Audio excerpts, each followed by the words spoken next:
ओम नमो भगवते वासुदेवाय. राजा परीक्षितीने शुकदेवांना जे प्रश्न विचारलेत ते वास्तविक सर्वसामान्य माणसाला सुद्धा पडू शकतात. पण माणसं संसारामध्ये इतकी अडकलेली आहेत, गुंतलेली आहेत, गुरफटलेली आहेत, आसक्त आहेत की ह्या गोष्टींचा विचार करायला त्यांना फुरसतच मिळत नाही. मग राजाला का फुरसत मिळाली? याचं कारण त्याला आपला मृत्यू 7 दिवसांनी निश्चित आहे हे कळलं होतं आणि त्या मृत्यूचं कारण होतं ब्रह्मशाप.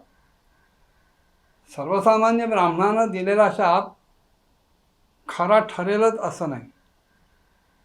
कारण आजकालची आम्ही ब्राह्मण मंडळी परान्नेन मुखं दग्धम अशी अवस्था आहे.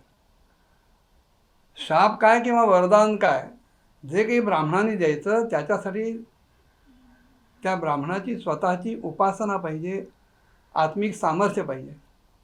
पण असं आत्मिक सामर्थ्य आम्हाला मिळतच नाही. याचं कारण आम्ही परान्नाकडे आकर्षित झालेलो असतो. आमचं मुख, आमची जिव्हा परान्नानं जळलेली असते, बरबटलेली असते, दूषित झालेली असते. हस्तौ दग्धौ परिग्रहात पौरोहित्य किंवा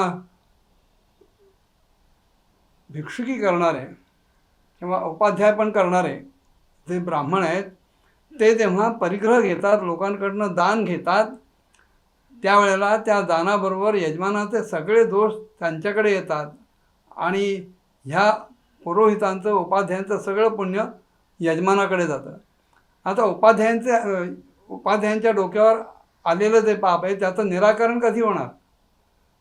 त्याच्यासाठी ब्राह्मणांनी प्रायश्चित्त घ्यायला पाहिजे असं धर्मशास्त्र सांगतं.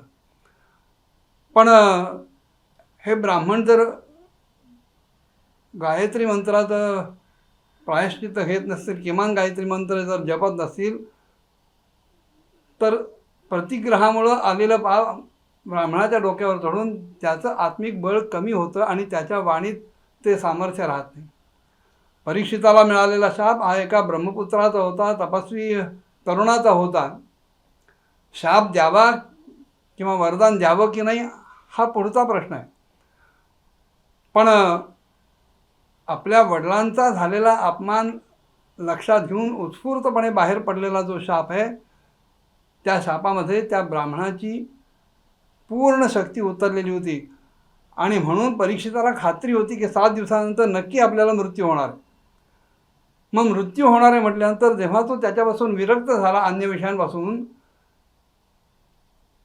तेव्हा मन रिकामं झालं आणि त्या रिकाम्या मनात, एरवी आपण म्हणतो empty mind is devil's workshop, हा धर्मशास्त्र जाणणारा राजा होता, न्यायनीती राज्य करणारा राजा होता.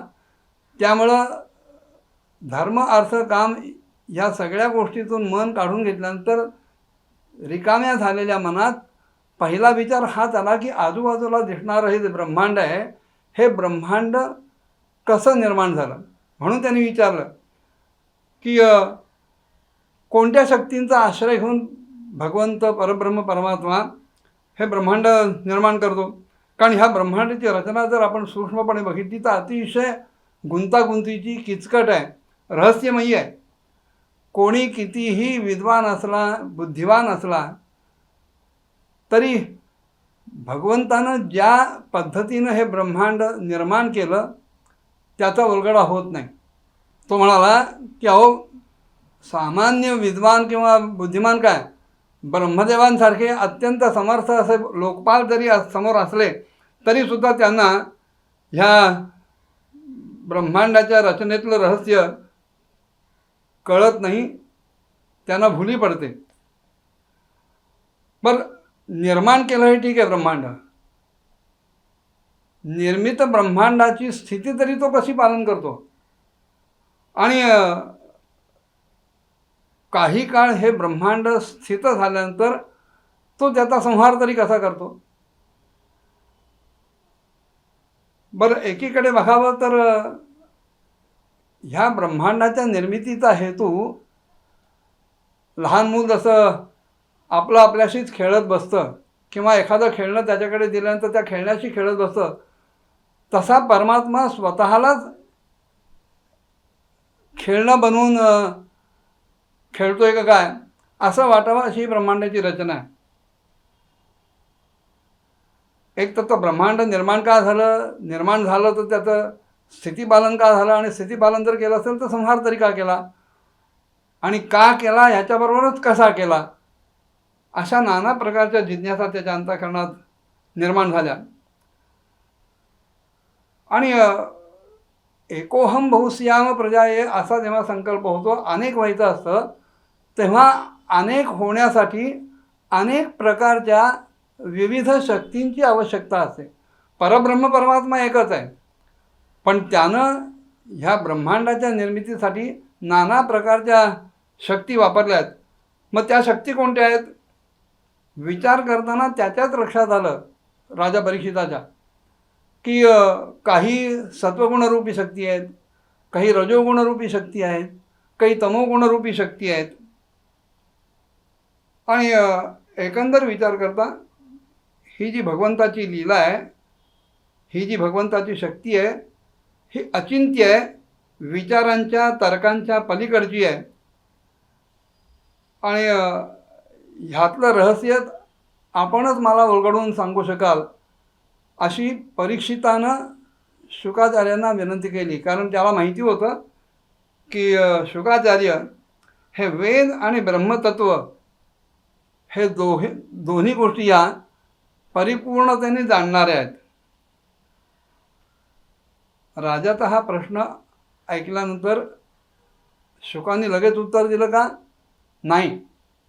सूत सांगतायत की राजा परीक्षितानं जेव्हा भगवंताच्या गुणांचं वर्णन करण्यासाठी अशा प्रकारची शुकदेवांकडे प्रार्थना केली, तेव्हा शुकदेवांनी भगवान श्रीकृष्णाचं वारंवार स्मरण केलं.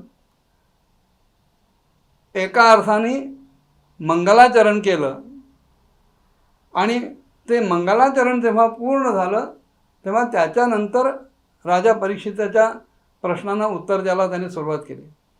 मग शुकाचार्याने मंगलाचरण काय केलं पुढच्या भागात बघूया. ओम नमो भगवते वासुदेवाय.